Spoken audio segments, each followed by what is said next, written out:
history in any form subject to the approval of the Massachusetts History Alliance Commons Committee. We're pretty liberal-minded, aren't we, Flo? We tend to do.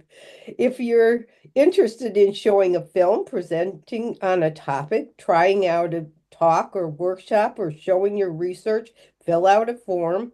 The link is posted in the chat, and the committee will get back to you within a reasonable amount of time.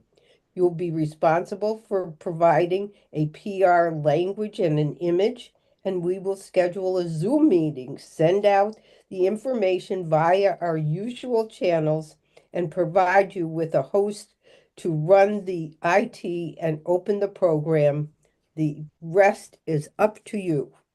The series is on authors and publishing in Massachusetts history. It is created and hosted by a member of the Commons team, Plume Borisius, who is the founding mother of, I think, of the Mass History Alliance. She has self-published 4 of her own books and has developed an interest in the state of publishing on Massachusetts history. Our conversations with Jane Siaka, that would be me, and David Whitmire, as well as our conversation on the Commons with editors from the History Press and the University of Massachusetts Press, can be seen live online at the Commons Archive. We will be back in the fall with more History Studio programs on publishing in Massachusetts history, including with people who have self-published their books. When do you do a History Studio, Plume? When am I going to do that in the fall? Oh, for me, you mean? Well, it's Yes. kind of hard for me to interview myself, no? Will you Well, interview me? yes, of course. Okay, we'll do that. Before we start, here is some housekeeping. Once we start the conversation, please keep your microphone muted until you are called on. It helps to lower the background noise. This is meant to be an informal conversation. We invite you to turn on your video. Let us know if you have something to say by raising your hand. So see the participants list. If you are on the phone, just ask to break in. If we get Zoom bomb, which we never have been, we will immediately close the conversation and send you a link for a new one to start immediately. So look at your email if that happens. After today's conversation, please leave us with a survey response. The link is in the chat. For those of you following the live stream on the Commons site, there's a link to the survey in the conversations archive. I'd like to thank MHA's top sponsors, Mass Humanities, the State Historical Records Advisory Board, Mike Petoskey, and you can find all of our sponsors on the Commons website. The link will be in the chat. We'd also like to invite you to list your organizations in the Commons directory and or sponsor the Commons. Everything costs money, so if you can only spare $25, we'll gladly have it. And now to introduce Plume, historian and building contractor. Plume Borisius is a member of the Commons Committee. In fact, she's the head of the Commons Committee. She is the principal of Swift River Press Public History and Communications, working with historical organizations on their planning and project, as well as the management of their historic buildings, and was the founding president of the Massachusetts History Alliance. Previously, she was the assistant director of Mass Humanities and lecturer in history and literature at Harvard University. Her alter ego is writer and photographer Agatha O, and she is at work on a book, and that's what I hope she'll come back and do a history studio about her family's activities in the Netherlands and England during World War II. Here's Plume. Thank you. Thank you, Jane. You always you read so calmly. I think that is wonderful. I always have this tendency to try to rush through it, And so you make it really clear. It's really nice. Thank you very much. Thanks for doing that at the last minute also. Um, I'm excited about today's topic. Walter Nickerson and Helena Nugent built a house in Woods Hole more than 100 years ago. Though their descendants spread out across New England, they kept returning to the house on Eel Pond, which survived the 1938 New England hurricane and also served as a boarding house for many years. For our third installment in the History Studio series on authors and publishing in Massachusetts history, join us for this conversation with Elizabeth Sheehy. We will be talking about the making and publishing of A Home in Woods Hole, Life and History on Eel Pond, published by the History Press in 2024, in which Elizabeth chronicles the history of Woods Hole through the lens of a house and the family that built it. And so find out more today about how history gets published. Today's guest is here. Welcome to Elizabeth Sheehy. Her bio. After the serendipitous purchase of a grand old house in Woods Hole in 2018, Elizabeth Sheehy turned to writing full-time to tell the story of people she met through the house, long dead and nearly forgotten. Retired from her career as a retail executive, Sheehy put her Trinity College history degree to work to uncover the fascinating lives of the Nickersons and the Nugents from 100 years ago. A lifelong writer and lover of puzzles and mysteries, Sheehy grew up in California with English parents who passed down to her their passion for history. She and her husband split their time between Arlington, Virginia, and Woods Hole. Welcome to Conversations to the History Studio. Elizabeth, thank you for being here today. Thank you for having me. This is fun. Good. So you're in Arlington, Virginia. Of course, the reason I thought you were in Woods Hole is that you have white, what do you call that? Beadboard Yeah, behind you. And I thought, oh, she must be on Woods Hole, although the light you're sitting in is not that of the Cape. yeah, Uh, it's still light outside here. So, thank you for coming. I'm going to put the link to purchasing your book into the chat in case anybody wants to buy it. Um, I'm I've enjoyed reading your book. Here it is. It's beautiful. Let's get this so that it can actually be seen. Um, it was published by the History Press. And I have a bunch of questions about it. So today we're going to talk about three things. I mean, first of all, this series is got up to talk about publishing, but we, of course, are also really interested in what you have written about and in your writing process. So we're going to talk first about what's in the book, then your work on it, your process, your research, your writing, and then thirdly, about your publishing process. So I hope that works for you. Tell me about A Home in Woods Hole. You bought a house, and it seems to me a question about the age drew you into researching its history. What got you hooked on it? Well, that's exactly right. It was the age that started the whole process. We bought the house in 2018, and the house was listed as being built in 1890. And so I thought, wonderful, I'm going to do a little research and see if I can find an old picture of the house. And I searched and I searched, and we're very lucky that Woods Hole has an exceptionally well curated museum that has just an abundance of photographs of things that have happened in the area.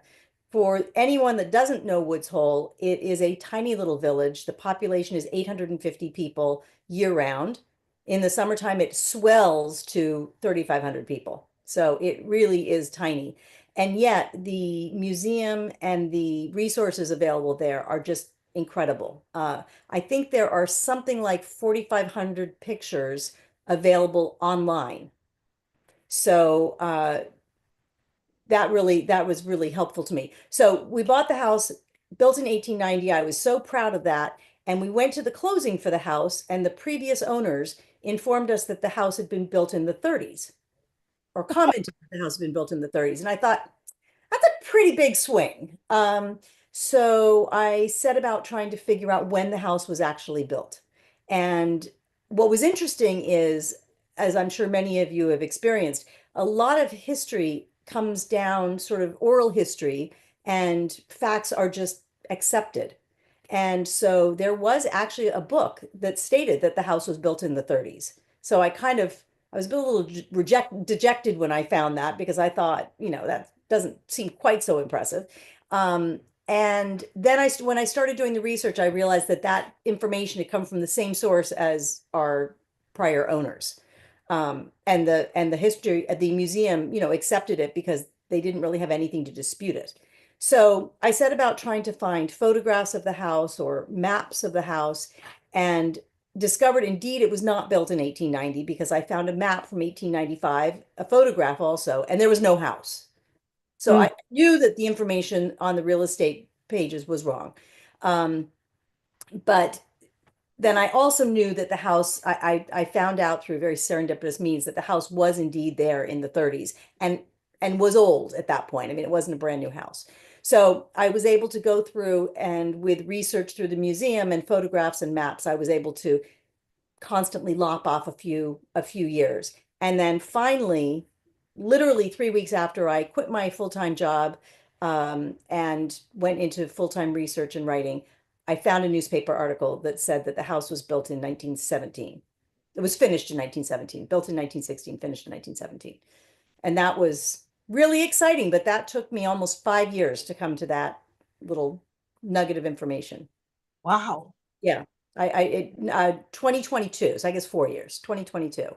It seems like such a simple fact, and yet, you know, The interesting thing, and this is something I've discovered across the board with history, is we don't think of history in our own time. We don't think of what we're doing as worthy of noting or studying or indicating.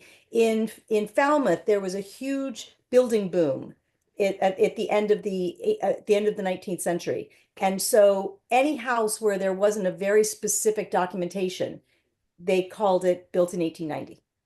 So there's a whole bunch of houses there built in 1890 that might have been built in 1880. They might have been built in 1917, like our house. right. It It, seems like it should be very easy, but it took me finding an article in a newspaper to confirm it.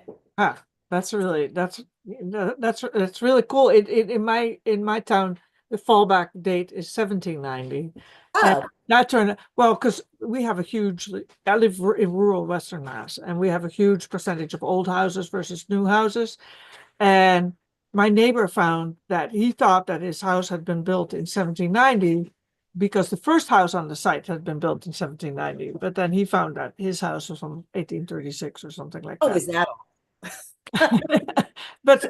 But still, there is easy acceptance of certain facts, right? Which, so I have a question before we even get into the book. But one of the things I liked about your book is that it sort of weaves the story of you buying the house and coming to know Woods Hole and the history of Woods Hole together with your research on the house itself, the families, the people who lived in the house, the people who were connected with it, and all of that is sort of in a spiral almost. And I think that that's pretty inspiring. I have friends who rescued a 19th century farmhouse in southern France from oblivion, and I think your house had been for sale for a while, right? When you bought it, um, and so that one had been on the market for years. And contrary to at least my expectation, they reported being welcomed by the power structure of the village, and helped supported in their efforts to reclaim the house and but also welcomed socially. And I'm curious whether any of that happened to you uh, in what is in many ways a typical New England town with a gulf between summer people and the new people and or the people of the town and the summer people. Well, it's interesting. As starting with your first point about the structure of the book and the narrative, I had a woman that lived in town, and she was a book editor, and I read about her in the local newspaper. And so Sarah Flynn, and I asked her if she would do a first reading on the book. And she actually came to me and said, I can't take this on as a project. She had some issues she was dealing with. But she gave me enough information that it really helped me rethink of the structure, and sort of by what she had been able to get into. it helped me figure out a way to tell that story, but in very specific blocks of narrative. And so Hmm. that's exactly what I was hoping for, is that there would be this sense of sort of us and then the house and then, all the people that weave into the story. Um, uh, yes, it is very interesting being in a town of 850 people. She actually recommended to me that I include in the book where I stood in that hierarchy. Who was I? Where did I come from? What was my relationship there? So that's actually in the introduction of the book, is explaining the, as they nicely call them on the Cape, Washashores, which is, anyone that hasn't been there for, I think, 350 years. Um, and so there is that, but there's also in Woods Hole, it's a little unique because you've got summer people, you've got weekend people, people that just come quickly, they get on the ferry, they go to Martha's Vineyard, day trippers. And then you have people that have lived there a short time, and then you have people that literally have lived there for 350 years. Streets are named after their relatives. I mean, it's really quite something. And I would say, by and large, considering that we're not there full time, people have been very open and interested. The house was a boarding house starting in the 50s. And so a lot of people have lived there, and a lot of people are still in Woods Hole or still in Falmouth. So people come up to me all the time to tell me that they lived there in the 70s or they lived there in the 80s. Apparently, there were fabulous parties in this house. It was like an entry point maybe for people. It was, I think it was. I think, and at the same time, we had Nobel Prize winners have lived in our house. So that is something I would love to be able to do, is really keep a roster of all the people over the years that have lived in our house, because they must have some amazing stories to tell. Yeah, that would be kind of cool, like a sequel with interviews with all these people who have lived here. Yeah. Yeah, I thought it would be actually kind of fun to do some sort of website where people could do a little, a little couple paragraphs and just have people, do their contributions or something. So. Yeah, that sounds really interesting. Um, um, so you would just mentioned the scientific community by mentioning the Nobel Prize winners, and so Woods Hole is typical, but not really typical because it has a deep water port compared to the other ports, right? Yep. Which makes it attractive with industries. And of course, it also has the Oceanographic Institute with all of its scientists. So both of this really add to what is really still a small town. So that makes the chemistry really a little bit different and might make it, you know, Well, it is interesting because you not only have the issue between the summer people and the people that live there year round and the people that have been there forever, but you also have this dichotomy between the people that are of the town and the people that are the scientific community. So it is very interesting, but it means you meet some really amazing people, yeah. just a ton of really wonderful personalities there. The the whole aspect of the scientific community was critical to the book, because what I realized is that Woods Hole, unlike so many towns in New England, always was able to figure out what was the next thing that was going to help them thrive. And so when it was a big farming town, and then whaling took over. And although Nantucket was certainly the center of whaling, and New Bedford had a huge whaling industry there, Woods Hole had that deep water port. And so it had the benefit over Nantucket, where the harbor was starting to silt up, Mhm. and they had to transfer everything over to the mainland.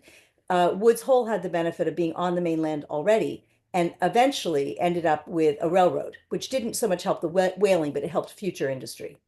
Right. So, It- um, Totally key, the yeah, rail. it was very key. So, whereas Nantucket went through a huge depression, Woods Hole moved on to the next industry, which ended up being fertilizer. Mhm. So, they were taking bird guano, mixing it up with local fish, putting it into sacks, sticking it on the railroad that came about as a result of this business being in town, and shipping it all across the country. And so that kept them going for a while. And by the time that business went bankrupt in the 1880s, uh, they already had started with a scientific community. Yeah. And And that has really sustained the village ever since. Yeah.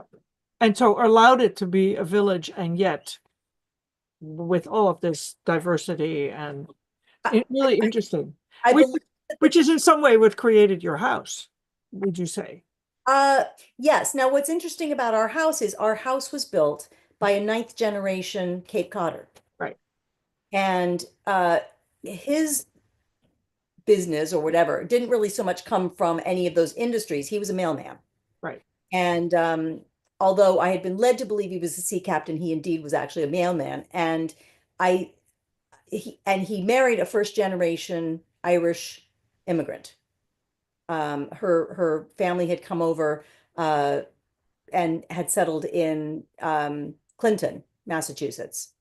And so he was not of that industry, but he definitely benefited by the fact that there was some vibrancy to Woods Hole despite its teeny tiny size. Right, to its economy is what Yeah, I, yeah. yeah, yeah, And yeah. I believe that when they built the house, because they only had one child, and she was, I think, 38 when they built the house. So it was not as if she was planning to have a house full of children at that point. I believe they built it in the back of their mind, thinking that the economics of the town would allow them to take in renters and But take people. that's interesting. So that's because was a huge question in my mind. They built this huge house, and yet they're a little bit later in life. Mhm. So, but you say, so this is Walter Nickerson, right? He's a Yes, Nickerson yes. family who built the house. So yeah, so what I found interesting is that because of all that sort of economic influx really of money from outside, that allows people who have been there forever, to build substantial amounts of wealth, substantive in any case enough to really build a sizable house, and to create a new piece of land, right? I mean, the house is built, you said it's built on an infill, right? Yes, it's built on partially reclaimed land, which a lot of the area around there on the edge of the pond is. There are a lot of seawalls that go along. But yes, so it was built on reclaimed land. What was interesting in the book is I discovered kind of sort of through happenstance, but what was interesting is he didn't really have a lot of natural wealth. He earned money, he put a lot of money aside, he made some very shrewd decisions. And his wife had she was so he was ninth generation Protestant. She was first generation Catholic. And her family in Clinton had become very close to the priest in Clinton. And they ended up getting a mortgage for a substantial sum from that priest, who was a family friend. So it's kind of an interesting mix of him making shrewd decisions and taking advantage of that industry and her having these connections, Right. being able to secure the substantial mortgage. Cool. So, I was fascinated to read about Walter Nickerson because he wasn't a regular mailman. He was a mailman by boat. Uh, yes, and he delivered the mail to the post office at Tarpaulin Cove on Marchand. And let me tell you, I don't think there are too many people right now alive who have seen that post office I inside. haven't even seen that post office. I'm waiting for Jane to take me over in her boat. So I have. I'm very excited. Have you? I'm very excited to see it. Yeah, so I had an old friend. He passed away unfortunately 2 years ago, whose family is part of the extensive Forbes clan, and his because they used to all have dubs on a different house on the island. The different pieces of the family had dibs really on particular houses, and so his family, through his mother, had had dibs on the house at Tarpaulin Cove. And so I spent any number of times I went there, and it doesn't have electricity; it's all solar, and it's a wonderful place to be. It's like being on, Cape Cod 200 years ago, except it's now been overrun by the ticks. At least that's what he says. Oh, really? But that house, the house is still very much the way it was, and the post office slash shop, which are both there, is still there. It's still sitting there the way it was. It hasn't been changed. So it's pretty cool. So I was happy to learn It's that neat. Yeah. about Nickerson as the guy who brought the mail there. Or and then he subcontracted. He was a good businessman, right? He said, I better go and do some lobstering, or I'd better go and do take some tourists around, and then I'll subcontract the mail run to someone else. So he was clearly a guy who was on the ball about business. Um, so what is it that sort of tweaked the idea that it was so fascinating that you wanted to expand this into a book? What got you to that point beyond, okay, I've been researching the history of my house. It's still engaging me. I think one of the things is you were questing because you couldn't find that date, but at some point it changes over and you know that you're going to be doing a project. Tell me about that moment and that. I think the one of the things that I found so fascinating that I wanted to share with other people was the serendipity that came across every day as I was writing this book. Um, so I would find some piece of the puzzle and I'd be, trying to connect it to another piece of the puzzle, and then I'd find the answer, and if you want to share that kind of information. So I think that was sort of when I got to the point, I was very, very close to um, figuring out when the house was built. And it was right before that that I thought, you know what, this really could be a book. There was just something about sort of I was filling in all the pieces and I knew I was going to get there. And that's the point at which I thought it would be an interesting book. One of the, and this was early on before I decided to write the book, but one of the pieces that kept me going with the research, because the research can be, I mean, I find it fun, but it can be frustrating and time consuming.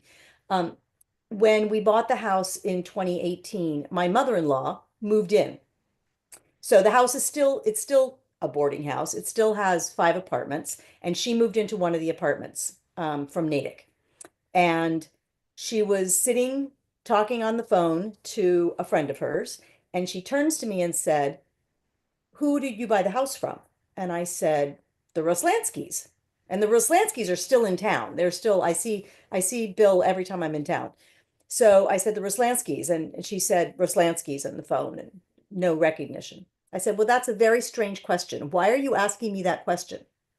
And she said, because I'm talking to my friend Mary, who lives in northern Massachusetts, and she had an uncle who had a house on Eel Pond, which is where our house is. And it sounded very familiar. It sounded very similar. The seawall sounded very similar. And I said, well, what was her uncle's name? And she said, Joseph Nickerson. And I said, okay, well, the house was built by Walter Nickerson, and that's about all I knew. In 2018, I knew who had owned the property. I didn't know when he Right. built it, but I knew who had owned the property. And it turns out that her friend Mary had been in the house shortly after the hurricane of 1938. And Ah, describe the grand piano that was in one room that is now Helen's apartment, and she could describe the kitchen and where it was, and she just had all these amazing, like little tiny memories of the house that just really filled it in for us. And those sorts of serendipitous moments happened repeatedly. So that kind of kept me going. you felt that there was enough juice in there to Yeah, yeah. yeah, yeah, and it did. Um, when once I mean, you talk about the quest for information as motivating you and sort of also motivating the narrative. But what made you decide to actually tell it that way as opposed to some other way? Was this the editor you worked with, or No, because by the time by the time I sent the book proposal in, I pretty much had the book structured. right? It was all together. Sarah Flynn was very helpful in sort of saying to me, you might want to start with this and then talk about this and then talk about this. I rewrote the book probably 5 times in big chunks. So what is now the first, so it's broken into 4 books. What's now the first book used to be the third book. Uh-huh. And so I realized that you have to kind of build upon it. You have to explain sort of where you're coming from on the story. And then it was really important to explain the house because that's really the main character. And then go on and explain the people. And in the process of doing that, I probably cut out 25 or 30% of the stuff that I had. I didn't quite kill off people, but I definitely did not talk much about them. I originally had gone through each person, each sibling, and explained their story. And so that was when I sort of understood the notion of weaving it as a narrative rather than a fact-based. I mean, it all is all fact-based, but I hope it reads as a narrative and not just as a history lesson. Hmm. Not just as a big guess, as a Exactly, right, exactly. right, right. Um, have you read other books that became examples for this one? Well, it's funny that you mentioned the Tarpaulin Cove and the Forbes because one of the books that really inspired me was The Big House. Hmm. And that is I I sort of I think I must have read it maybe a year before we bought this house. And it was inspiring to me as my dream in life is to find some house, have a house left me by some relative I didn't know existed and have an attic full of stuff to go through. I think that would be really fun. And that's what that book, that's really what that did.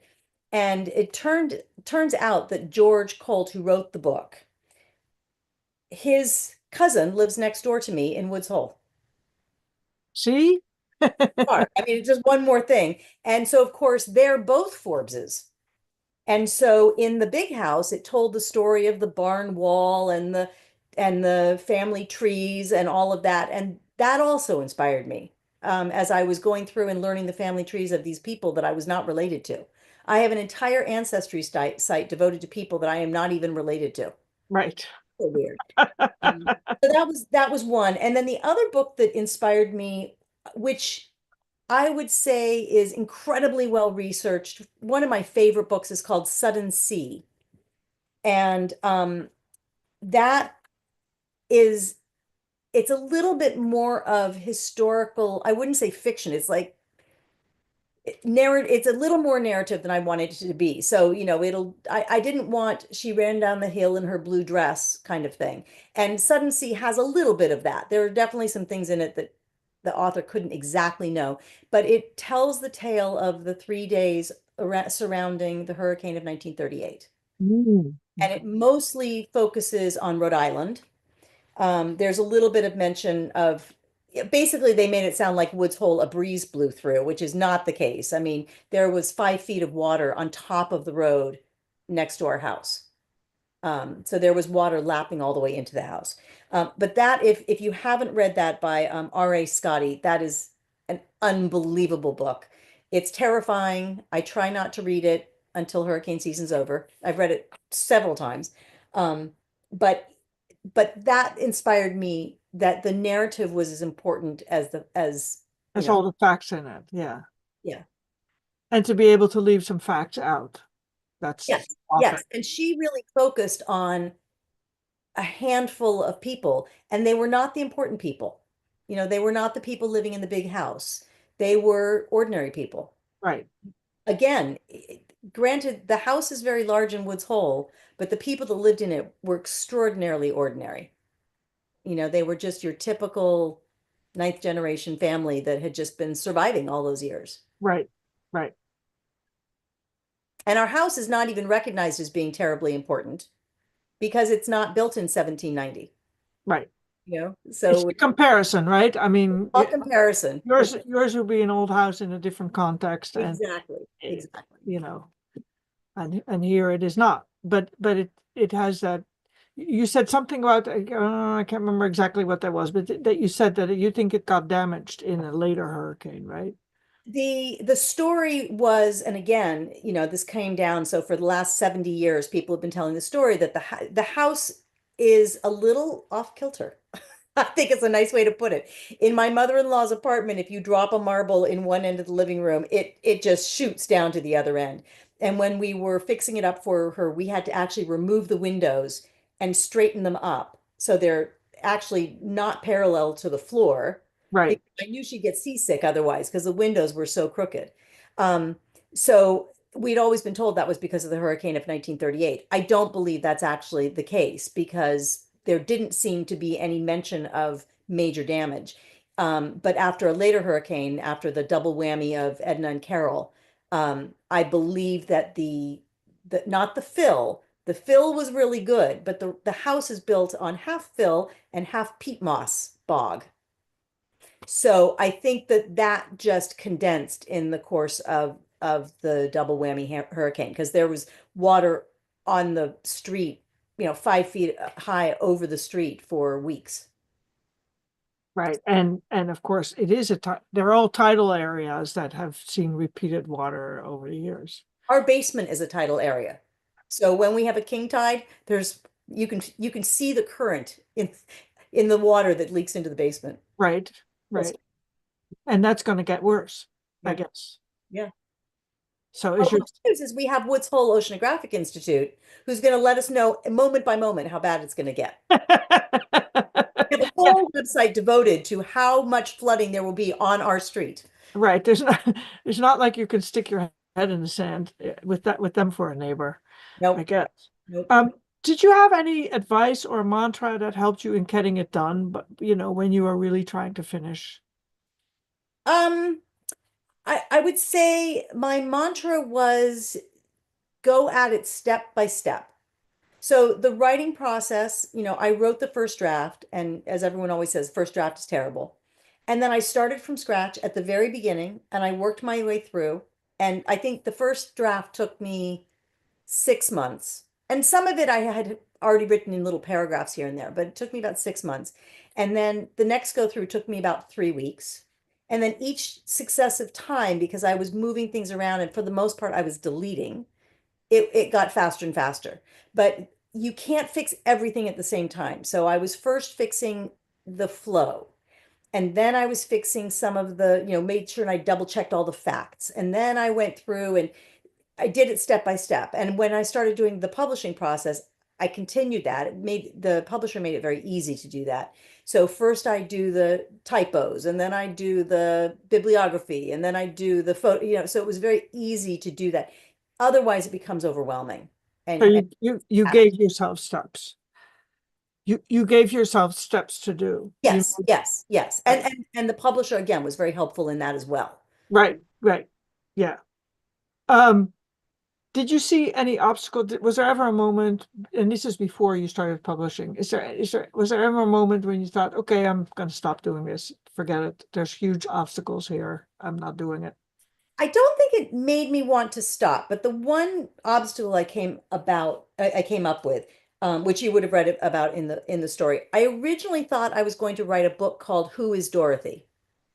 And the whole book was going to be figuring out who is Dorothy, which I'll explain in just a moment.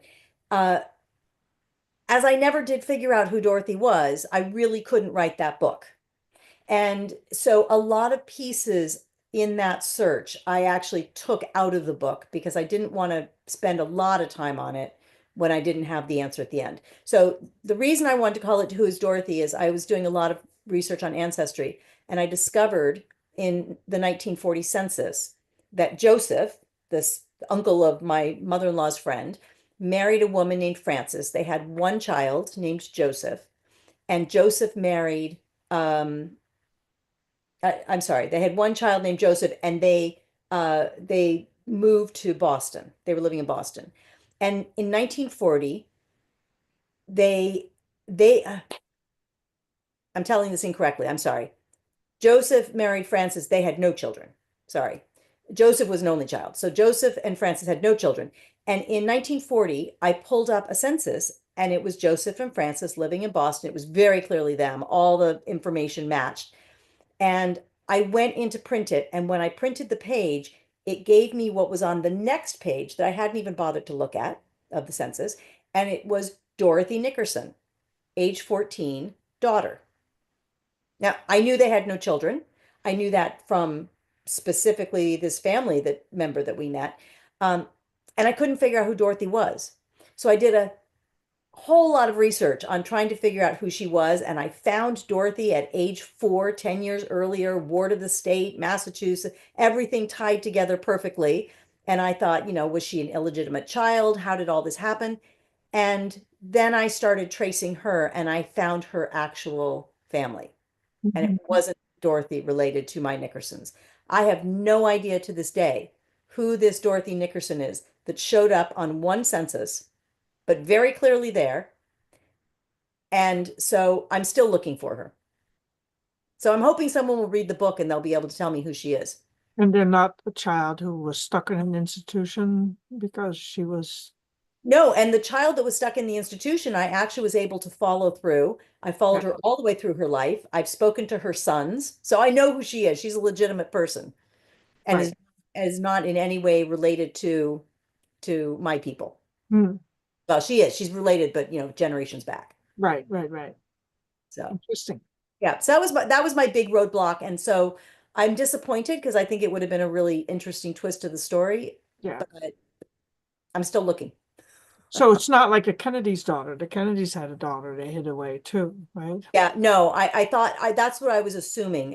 I was assuming she was an illegitimate daughter and that she'd been given up for adoption and that maybe she had decided to try and live with her father and it didn't work out. But there's nothing no, that I figured out who she was. So Wow, interesting. So you had to recast the whole thing in order I to just yeah, I had to just sort of completely remove where I was going with that. So Dorothy and make the house exactly. the main character. Yep. Cool. Well, that's where those writing group or writing lessons, things like write this from the point of view of that person and then the point of view of that person. That's how you get there. Let's talk about publishing. Okay. You published with Arcadia, the History Press. How did you end up there? Did you have any earlier ideas where you might go publish? Tell me about that. Well, I was listening to your speakers from your guests from last month, and they were talking about taking your favorite books and figuring out who published them. So I did that, and I realized all my favorite books were published by really high-end publishers. Right, And then I started researching the possibilities of self-publishing and what it would take to publish with one of these big houses. And the idea was you needed to find an agent. right. So thank goodness for the internet. So how do you find an agent? And I realized that the steps to find an agent were nearly identical to the steps to finding a publisher. So I thought, particularly for a nonfiction book, a little bit different for a fiction book. And so I set about writing a book proposal that really lent itself to publishers rather than agents. And when I did, I looked through the sorts of people that would publish this kind of local history. And I came up with, I think, 8 publishers. Several of them were university press publishers, Mhm. and sent out book proposals to each of them. And about a month later, I got an affirmative from History Press. So, That's and forward. I've known them for No years. years of pink slips. No, That's no, which was good. I'm not sure. I don't know how well I would have taken to that, um, but they were really ideal for the kind of reader I was looking for, um, and what I was trying to accomplish with it. So Tell me about your process with them. Um, you know, they are, I find, at least for a first time author, they were very easy to work with because they have so many people that do these kinds of local histories. I mean, my book was a bit of a one-off because it was a narrative and it wasn't sort of, Pirates of Chatham. It was something a little bit more than that. Um, but they have a process in place and it's very, very step by step. So I don't know, 12-page manual of what you need to do and when you need to do it. Um, you you do the book and you do the illustrations, the images separately and then they all come together in the final process. Um, to me, I think the thing I was most worried about was the footnotes and all of the bibliography and all of those pieces that I remember as a history major in college pre-word processor about killed me. I, The page I remember how many times you had ended up typing those things. was terrible. I was very lucky because I straddled. My first 2 years, I had to type everything. My last 2 years, we had a computer, which meant there was one computer room. I think 24 students could be in it at a time. And when you were done putting your paper in, you had to then format it. So every underline, every italic, everything you had to put in as a format. It was a nightmare. It took 8 hours to process, and then you hoped it didn't get lost. So this process that they have where everything is done through, mine was all done through Word, was relatively seamless. You'd put in the footnote and you'd change your mind and it would figure out what the right number was for you and move it. So they did make it that whole process much easier, and it allowed me to go through step by step And do it. and do it. Um, did you learn anything from the publishing process that you wish you'd sort of known or really understood during your work on the book? Not sure from the publishing process. One of the things that somebody had warned me and I discovered in due course is it's a difficult way to make a living. Well, you're not going to make a living. Exactly. So I don't know that I thought I would make a living, but that was a little bit of that's a little bit of a cold shower. And so you just have to find other ways to get worth out of what you've done, you know. Right. So for me, I wanted to share the information that I had, um, that I had learned. I wanted to, there was a part of me initially that I thought, well, this would be nice if I could make a little money off of it. But I also wanted to really inspire people to preserve their homes, to preserve these homes that are not, there's nothing special that happened there, but they're worth saving. They're worth keeping. They're worth renovating or doing whatever it is you need to do so that you don't just destroy the community. Mm-hmm. So this is why you have a passionate essay about historic preservation at the end. Yes, chapter 17. Yes. Right. The job that I left to go write this book, I worked for the White House Historical Association. Yeah, I was And wondering about that. I was right, gonna. which is right around the corner from Lafayette Park. In fact, I had an office that looked right over the Lafayette Park, and if the trees weren't in the way, I could see the White House. Um, and the reason that this association came about was to help the White House, but the sort of movement that brought it all about was Jackie Kennedy's passion for saving old buildings. That's right. And so one of her dear friends lived in the Decatur house, and that building was going to get torn down along with a number of other houses along Lafayette Park to build these large, soulless office buildings. And even though the plans were in place, she went to her husband and said, "Let me take this on." And she came up with a plan, and they saved the buildings that were on the park, so it still has that neighborhood feel that it's always had. Right. And so that's, that really inspired me. So those buildings were really important, and you could say, Stephen Decatur lived there, but Right. some of these other buildings, have great stories with them too. So Is there anything about the structure of the house or the building that you want to tell us about, actually? I'm I learned a lot about architecture. I realize now, I went into retail out of college. I was a history major. Um, if I thought about it, I would have seriously considered architecture. It would have been a lot of math, and I'm not really, even though I'm good at math, but I don't love spending my day in math. And architecture is definitely a lot of math. But I do love the symmetry and the integrity of really good architecture. So it was really fun for me to go and research the architecture of the house. I learned a lot, and I was able to actually find some houses that were very, very similar in other parts of the country. I'm pretty sure that the plans for this house came from somewhere. I know who the builder was, but I don't know who designed the house. And I'm pretty sure that it was modeled after other houses that were built a few years before in other parts of the country. Building plans were certainly available, as of the 1850s, 1860s. So it's Yep.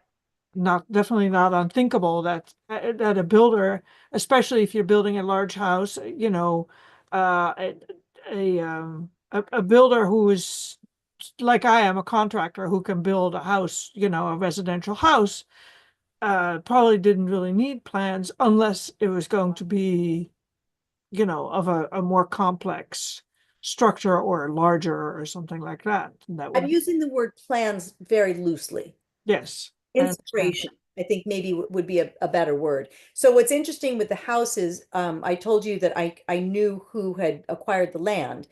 Right, 3 plots of land were acquired at this exact same time in 1913. And one of the, my theory, again, can't prove it. My theory is that the plot of land that our house is on and the one right next door was originally one plot. There are actually some documents that talk about a 60-foot long frontage, and ours is 40 and the neighbors is 20. And my theory is that it was sold out of an estate, and that the brother promised the land to one person and the sister promised the land to somebody else. And so they sort of, made a compromise because the house is built sideways. The beautiful window that should be looking out over the water is actually facing the neighbor's house. right. Front door is along the opposite side, facing the neighbor's house the other way. So it's a very strange setup. And I measured it, and if the whole piece of property was one lot, the house would have fit perfectly. Oh, interesting. So that's my theory. I haven't been able to prove it yet, but I'm still working on it. Still, it's still a nice what if situation, right? Yeah.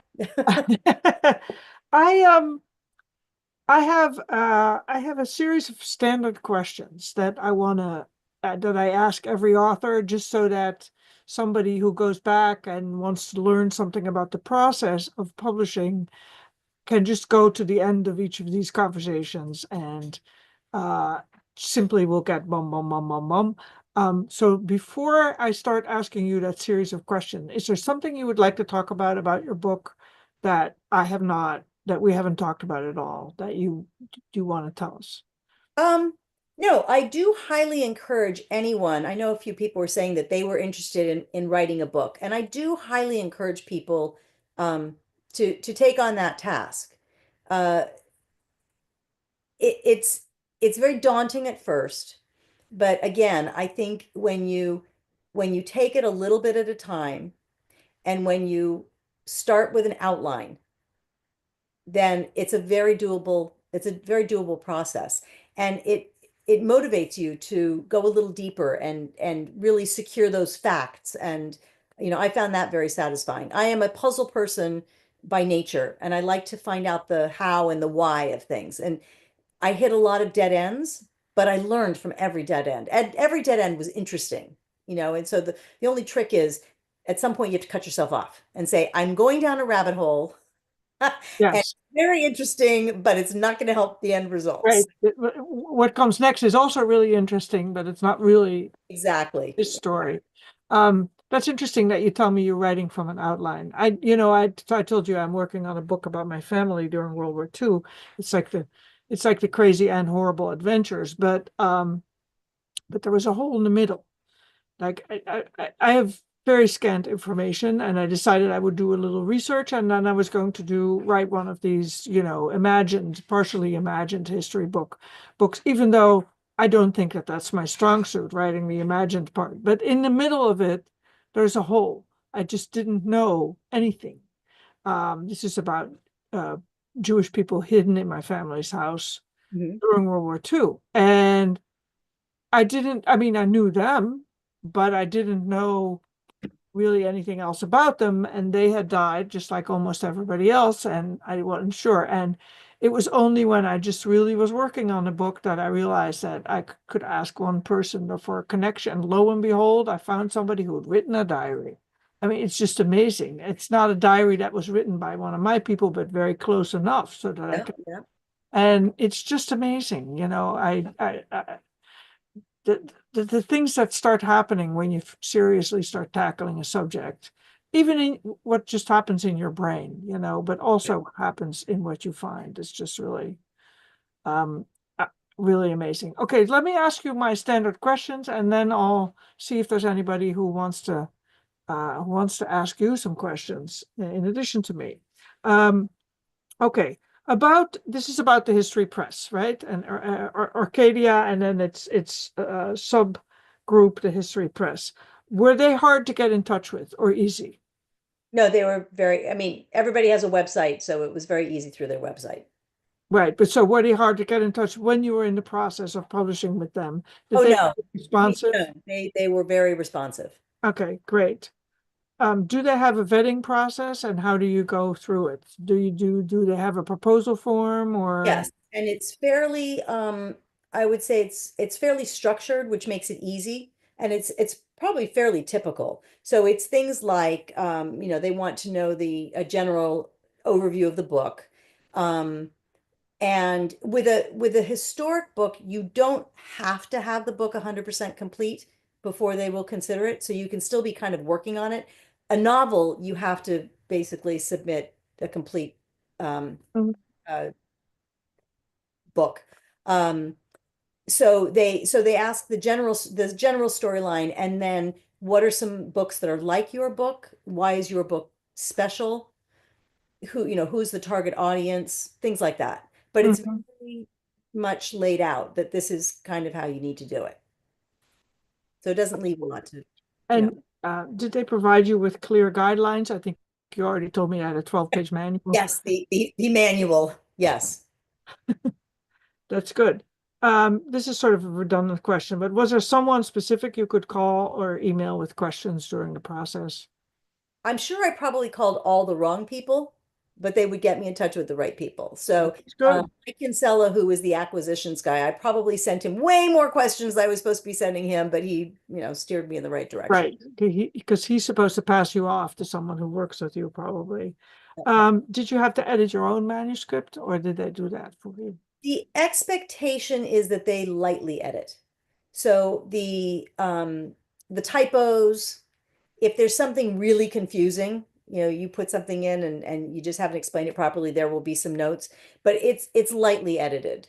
But it's very well edited for the typos and the and So it's sort of copy editing and a tiny little bit more. Is that what yeah, you're saying? exactly. Exactly. Did you have to pay to publish? No. Okay. Um, did you have to do the layout and art? No, but I'm actually quite pleased. So I'm going to hold it up again. So Yeah. I'm so pleased with the cover of the book. So for those that know History Press, most of their books are sepia colored, and I did not want a sepia colored book. And I'd seen a few of their images, cover images on their one-off books. I asked them, so you can tell me how well they did. I sent them this picture. Well, the first picture that I sent them was actually one that ended up in the interior of my book, which was this, Hmm. which was a drawing that used to hang on my in-laws' dining room wall. Um, I sent them this photograph, which they loved, but I said, it's very important to me that it read water, that it be blue. Right. And I said, is it possible, because I'd seen this kind of cover done elsewhere, I said, is it possible to kind of bleed the cover, the photograph all the way through? And Right. this is what they came up with. And I was blown away. So Yeah, that's what it does, right? It leads the cover, the photo through the whole cover. It's very nicely done. the other thing that was kind of interesting is we got in a bit of a it wasn't really a discussion, I guess, was right about the title. Right. They're very strict about making sure certain things are in the title. So they needed to make sure that the word Woods Hole was in the title. And the book was originally going to be called On Eel Pond. That's Right. why I submitted it. And if you actually look at all the words in the title, almost every word was in the title I had, but is in a different place. Mhm. So, On Eel Pond is the last part of the title, and A Home in Woods Hole was slightly different. It was a house, a Woods Hole house, or I can't remember, and its family. Um, so that was one thing that they really kind of took charge of, is they had to make sure it was going to fit their guidelines, Right. because they know how people look up books like this, and they know, Right. how they make sure that the Woods Hole person's going to find the Woods Hole book. And they put you back in the picture.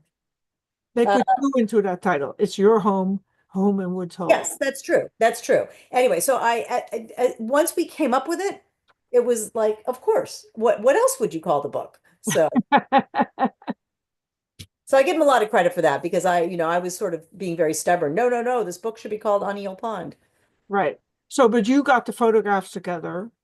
Yes. Did you have to do the permissions or did they do it?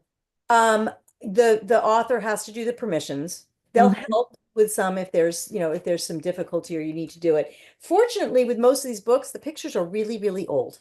Right. So there's an awful lot that's in the public domain.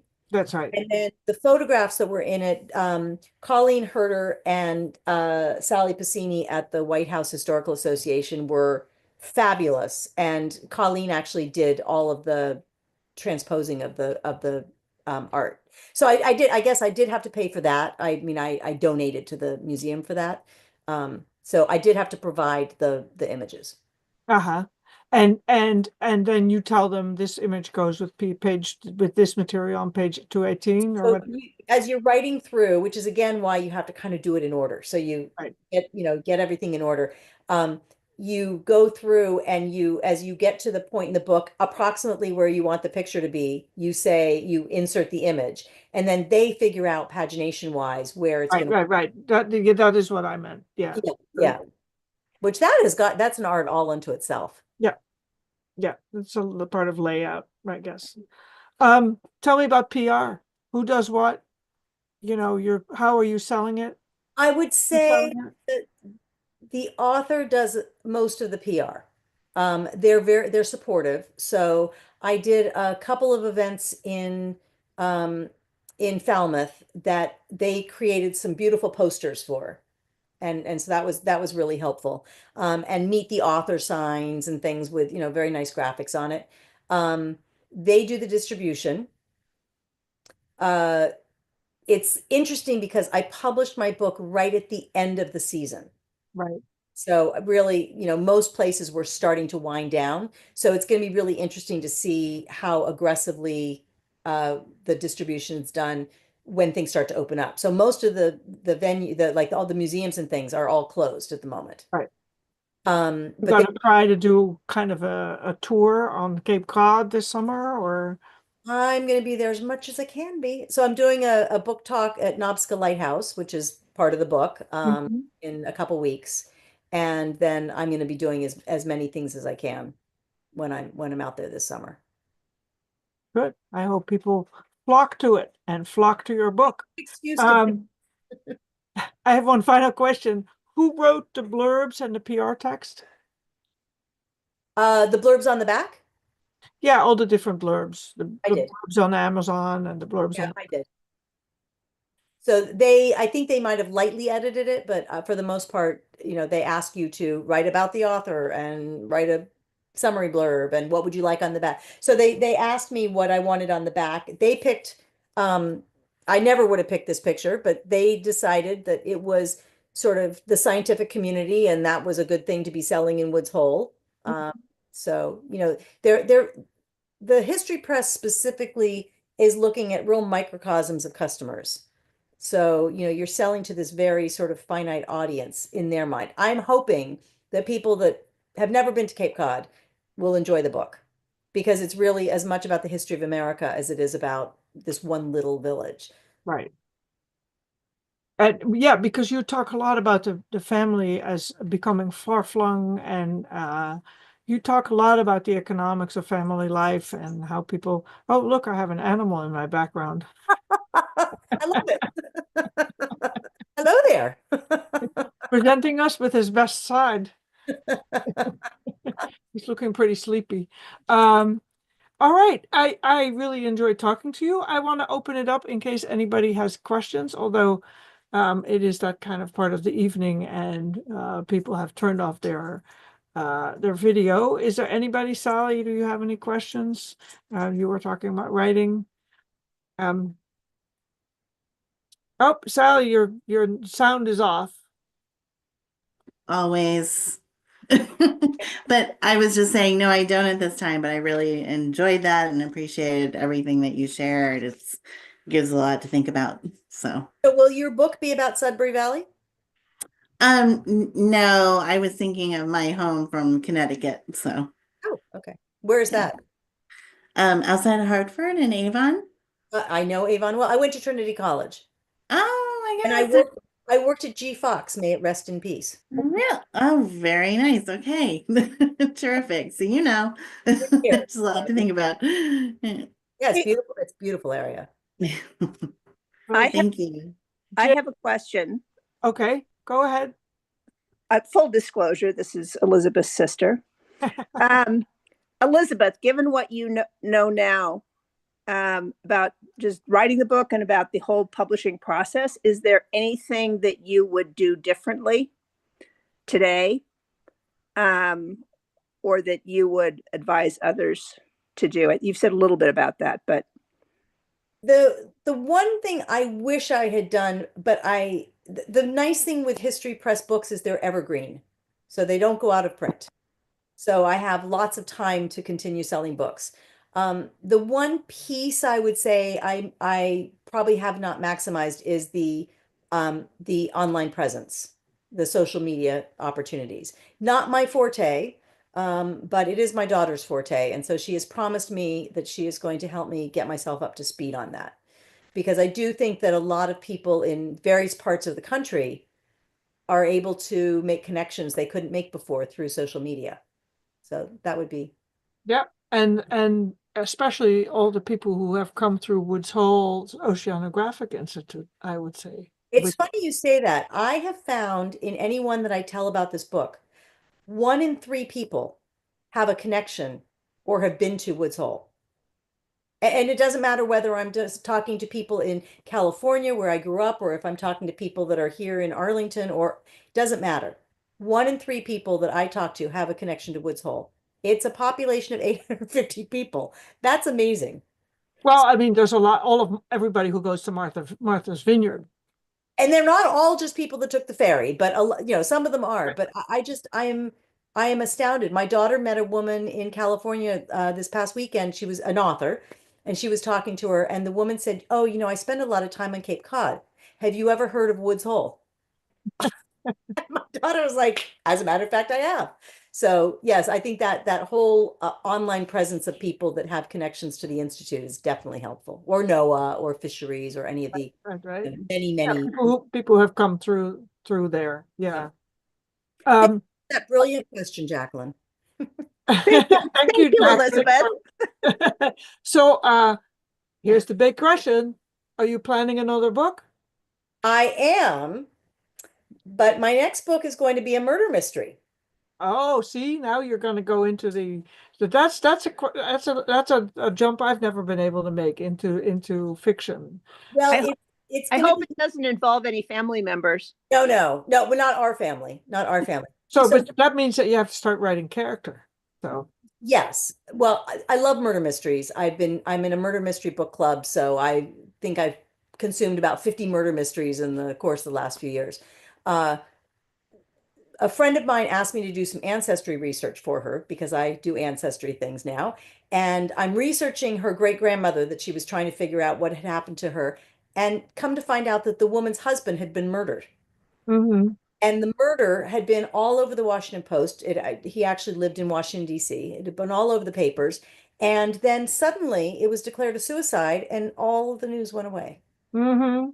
And there is no way this man committed suicide. And how many murder mysteries do not start with a suicide that was not really a suicide? Exactly. So that is, I said, Alexandra, I hope you don't mind, but I'm going to steal your family history and write a murder mystery. And it'll be fun because it'll take place in areas I'm now familiar with in DC. But he was killed somewhere between Washington, DC and Norfolk, Virginia, and his body washed up on an island in Maryland. So you've got 3 jurisdictions all trying to not solve the crime. Sounds good to me. Um, thank you for doing this. Thank you for being here. This is going to be online, as you know, so you can send anyone who wants to know about your book, and about the publishing process over to once we have it online. The book is A Home in Woods Hole, Life and History on Eel Pond by Elizabeth Sheehy. We talked with her about publishing, and I want to thank you all. I'm hoping that everybody who has been here will leave a survey, and I hope I've got the wrong thing. We'll leave us a link to the survey. We'll leave us with a survey because that's what helps us raise funding for these kinds of programs. we, I think, have one more conversation on the Commons coming up probably in late April or in May. And then I will be back in the fall with more of these author interviews. So thank you, Elizabeth. Thank you, Jane. Thank you, Lindsay. This was a good I'm looking forward to the next time. one. Okay. Good luck with your book. Thank you so